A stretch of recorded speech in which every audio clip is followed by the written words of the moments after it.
All right, hello everyone. Thank you for your time. We are the Imprivata team. My name is Max. I'm here with Alejandro, Paul, and Kevin as well.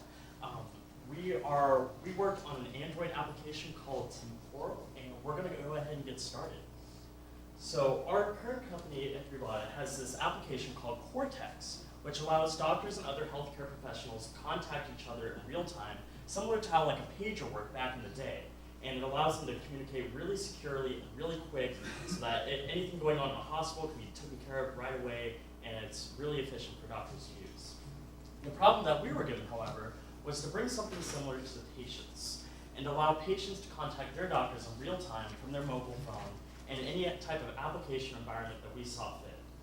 What we then decided to do throughout the next 2 quarters, or 5 months really, is to develop this application in Android that allows patients to contact their doctors about any type of concern, a concern type of way of handling messages and threads. And a unique way we ended up taking a perspective on this is allowing different profiles and other accounts to manage their children and other dependents that they may have as well.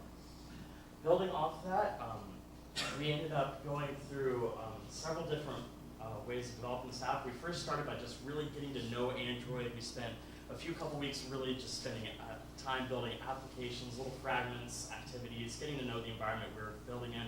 From there, with a little direction from Imprivata, we started building an application and a prototype that was ready mid-March that allowed us to really show off the UI and how patients and doctors would communicate. From there, we also made it really clear who was in each conversation and what they were talking about. And then from there, starting in April, we started adding really awesome extra features such as application managers and prescription managing as well, and also including an external database, which Paul is going to talk to you about. So the software architecture is divided in 2 main parts, the server side and the application side. On the server side, all of the user's information is stored in a MySQL database.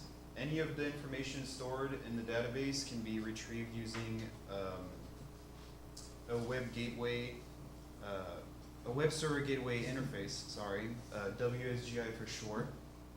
It was completely written in Python. On the application side, any information retrieved from the server or provided by the user is stored locally in a SQLite database, which mirrors the same data structure as the server's database.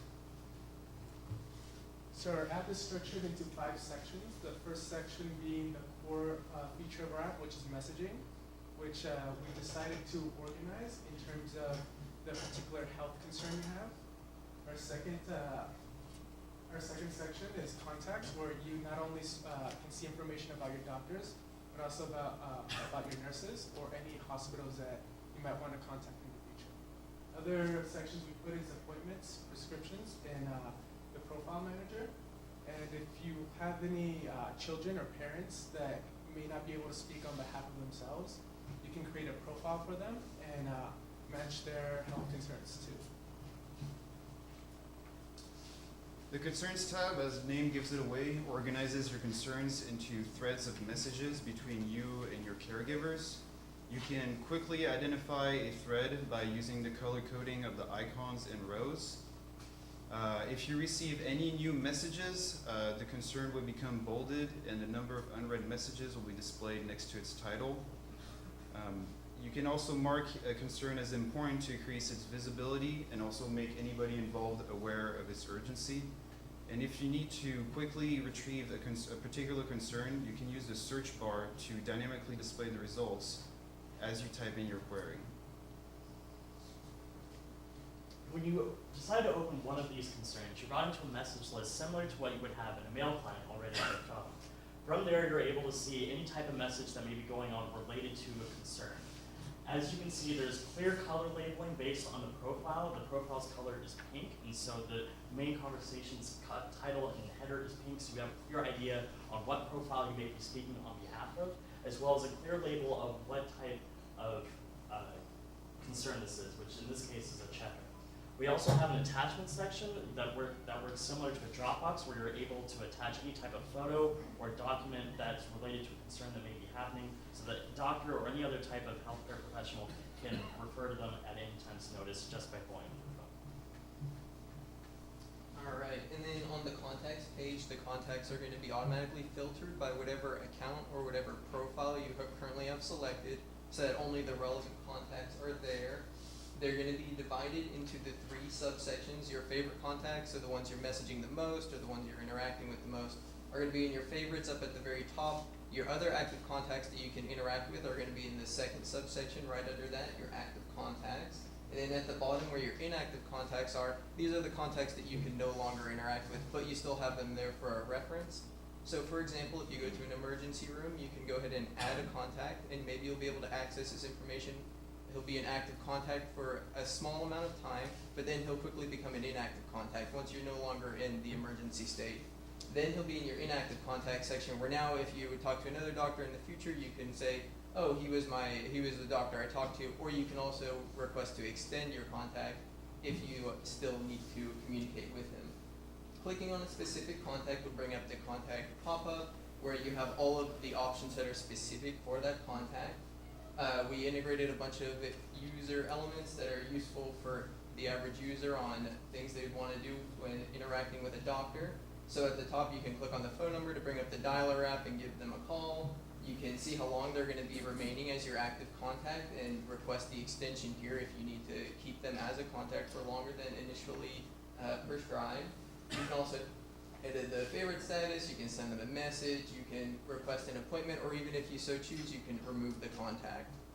In order to make it so that the doctors aren't spammed with requests that maybe aren't that are unwarranted, that maybe they don't really want to add all these people as contacts, you need a specific unique ad code for when you try to add somebody to your contacts list. In order to get this ad code, you need to have a one-on-one meeting with the doctor initially, so the doctor can really assess the situation and determine if adding you to their contacts is really necessary. Moving on to appointments.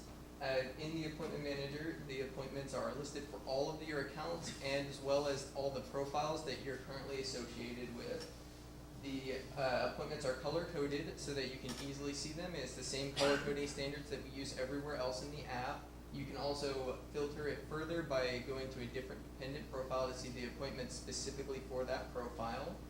On the appointments, there's a little swipe option that has 3 core components. You could either schedule or reschedule current appointments. You can view the location of the appointment and then use Google Maps to quickly find directions to the appointment if you're lost or you just don't know where to go. And then finally, you can see the details on the appointment to make sure that you know all the important information for the appointment before it actually happens. So for the prescriptions page, you can see a list of all your prescriptions. The icon on the left changes depending on what type of prescription it is.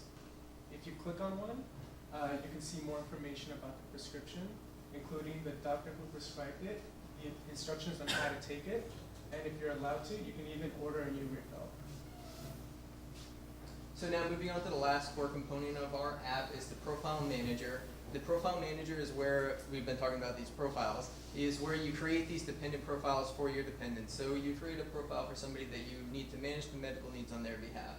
This is also where you can customize the colors that we use so much throughout the app. And then this is also where you can manage your profile linkage. When you link profiles is when you have 2 different account users that want to share the same dependent profile. So for example, if we have in this situation a husband and a wife and they have a son. So the wife is going to go ahead, and the husband and the wife have their own unique temporal accounts. The wife is going to go ahead and set up a dependent profile for their son on her temporal account. And then she's going to easily be able to send a share request to her husband's account. Once the husband accepts it, the husband and the wife can both now manage the same dependent profile, so there's no loss of information, and they can both see all the medical needs for that dependent. And that is it. Thank you for listening.